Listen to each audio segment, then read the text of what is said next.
Hi guys, and welcome back to my channel. Today we'll finally be speaking how we can violate the rules that we have learned in our previous 5 lessons. I'm talking about the SVO rule. If you haven't seen the 5 videos about word order in English that I have already recorded, you can follow the links in the description to this video. For those of you who have watched those videos, it should be clear that English, being an analytical language, has a very strict word order.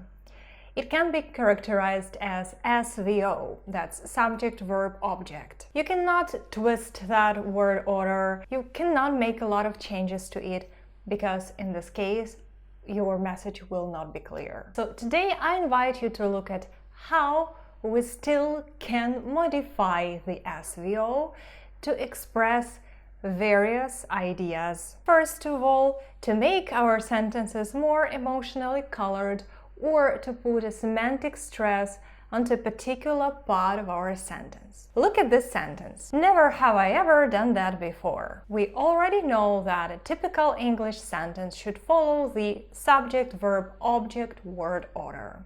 But this sentence obviously doesn't follow it. The order of words in this sentence might seem chaotic. We start with an adverbial modifier, then goes the auxiliary verb, then the subject, then the main verb. But that's not a question. What's going on here? Let's try to make things clear. What we see now on the screen is an example of inversion, or a sentence with an inverted word order. The SVO order can sometimes be modified due to some stylistical reasons. We can change this canonical word order, and these changes are called inversion. There are 2 types of inversion in English: full inversion and partial inversion. Inversion can be full or partial. Full inversion can be divided into subject-auxiliary inversion and subject-verb inversion. Let's start with partial inversion. We consider a sentence to be partially inverted when an adverbial modifier is placed at the beginning of the sentence, not at the end. For example, we take our kids to the sea in summer. This sentence has a traditional SVO word order, and the adverbial modifier of the sentence is in the very end, where it should be. But let's look at this example. In summer, we take our kids to the sea. We put our adverbial modifier at the very beginning of the sentence, separated with a comma, and voila! The sentence now is partially inverted. If you look at the formula, you'll see that we can have adverbial modifiers both at the beginning of the sentence and at the end of it. Apart from that, adverbial modifiers can appear in the middle of the sentence. Let's consider this example. We often take our kids to the sea in summer. In summer, we often take our kids to the sea. In these 2 sentences, one more adverbial modifier is introduced. It's often. And the place of this adverbial modifier is between the subject and the verb. You cannot say we take often our kids to the sea in summer, because the traditional place of often is between the subject and the verb. It's just like that with some adverbial modifiers. The best thing that you can do is just remember their place where they're typically used in a sentence. This way or another, we see that we don't have subject, verb, object anymore. Both of these formulas that you see now on the screen contain adverbial modifiers put in different places. That's why we say that these sentences are partially inverted. Now, what about full inversion? When we speak about full inversion, we change places of the subject and the verb. And here we differentiate 2 subtypes. First, subject-auxiliary inversion, and second, subject-verb inversion. Let's take a closer look at each of these subtypes. Subject-auxiliary inversion is a type of inversion in English whereby an auxiliary verb changes places with the subject. The word order is therefore auxiliary subject, which is the opposite of the canonical SVO, subject, verb, object order of declarative clauses in English. This is what happens in case of this inversion. Subject-verb becomes auxiliary verb, subject-verb. You put your auxiliary at the beginning. The subject-auxiliary inversion is used in questions, conditional clauses, and in sentences beginning with negative expressions. Sometimes the latter case is called negative inversion, for it happens because of the negative component that we find at the very beginning of our sentence. Let's look at some examples. Never before have I seen such a beauty. So what word order do we have here? The first place is given to the adverbial modifier, never before. Then goes the auxiliary verb have. Then goes the subject, I, then goes the main verb or the notion verb, seen, and then goes the object, such a beauty. Here is the inverted part of the sentence. So we don't say I have seen, we say have I seen. Under no circumstances will I call him again. The adverbial modifier under no circumstances is followed by the auxiliary verb will. Then goes the subject, I, then goes the main verb call, then goes the object, him, and then goes another adverbial modifier again. The inverted part is will I call. Not I will call, but will I call. Another example, hardly had I reached the station when the train arrived. That's an interesting one because the word hardly has, let me say, negative meaning or a negative component to it. It means almost not. Hardly had I reached. So hardly is the adverbial modifier here, had is the auxiliary verb, I is the subject, reach is the main verb, and the station here is the object. Then goes the second clause introduced by when, and in the subordinate clause we have the traditional SVO word order. The train arrived. Subject auxiliary inversion happens in the first clause here, had I reached, because of hardly. Should you book with us again, we will provide you with a 5% discount. Auxiliary verb should. Yes, should is a modal verb, but the full name of this word is modal auxiliary verbs.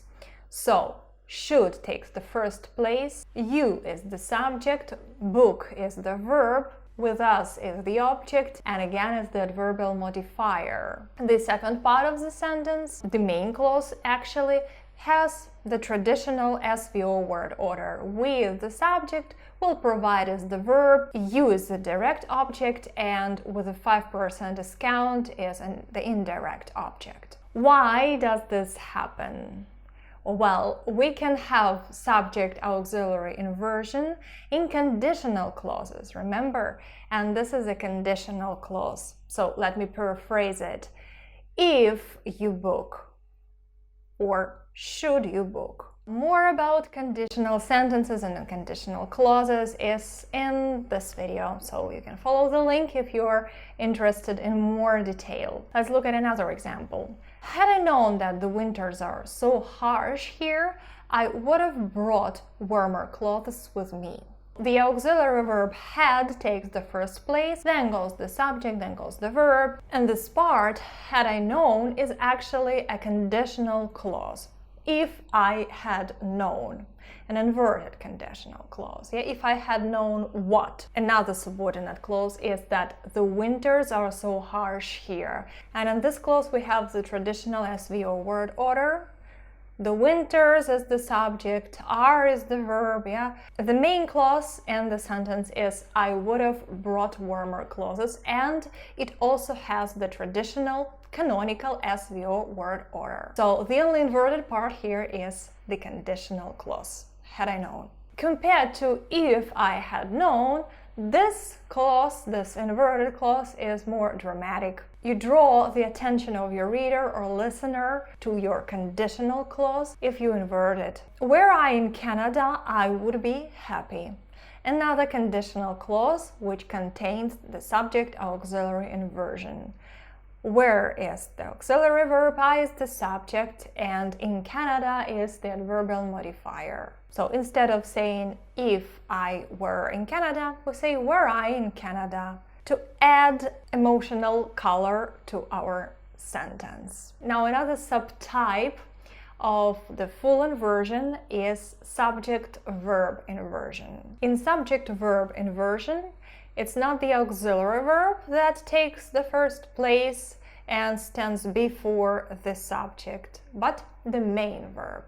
If the sentence has an auxiliary verb, the subject is placed after the auxiliary verb and the main verb. Let's see. So if in traditional sentences that follow the SVO word order we have subject, verb, adverbial modifier, there can also be an object after the verb, but that doesn't matter now.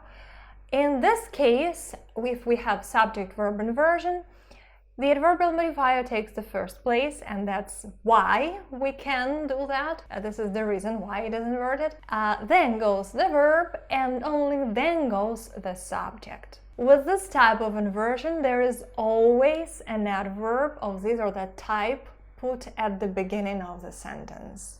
Most often, it is an adverb of place, though. Examples. At the back of the house was a tiny garden. Adverbial modifier of place, verb, subject. Not a tiny house was, but was a tiny house.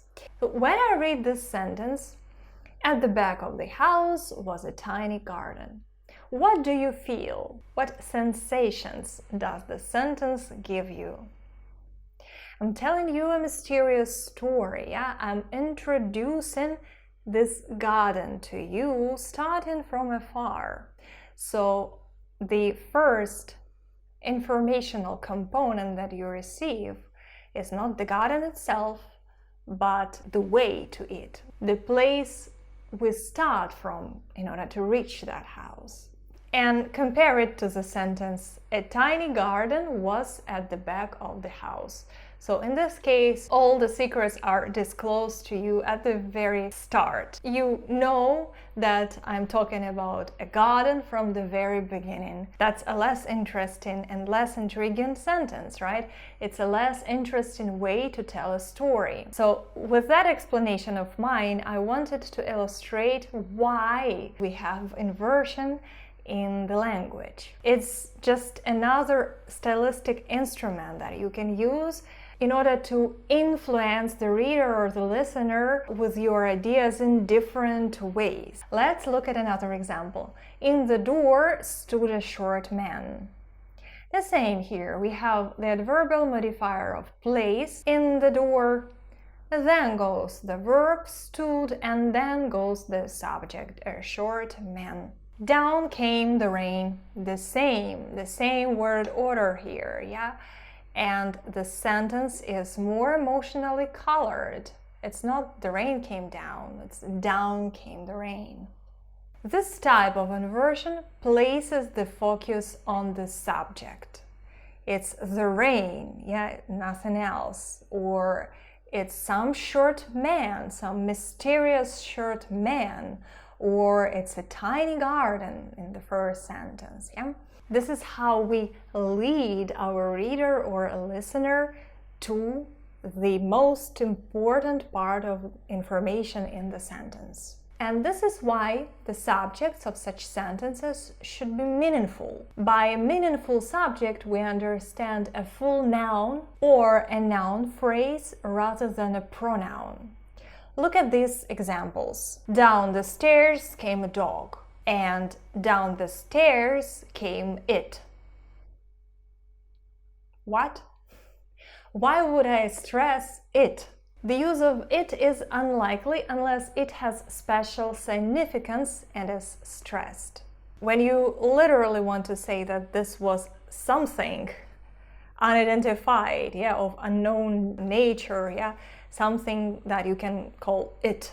A rare case, unless you are writing some mystery novel or a horror story. So once again, with this type of inversion, we should have the subject that is meaningful. Only in this case, stressing the subject is reasonable. When do we use inversion in general? To put it in a nutshell, we use it with adverbials at the first place. So when we have an adverbial modifier at the beginning of the sentence, it breaks our traditional word order this way or another. That might be partial inversion or full inversion. This way or another, inversion only occurs when there is an adverbial modifier at the beginning of a clause. These adverbials that might cause the inversion are time expressions like never, rarely, seldom.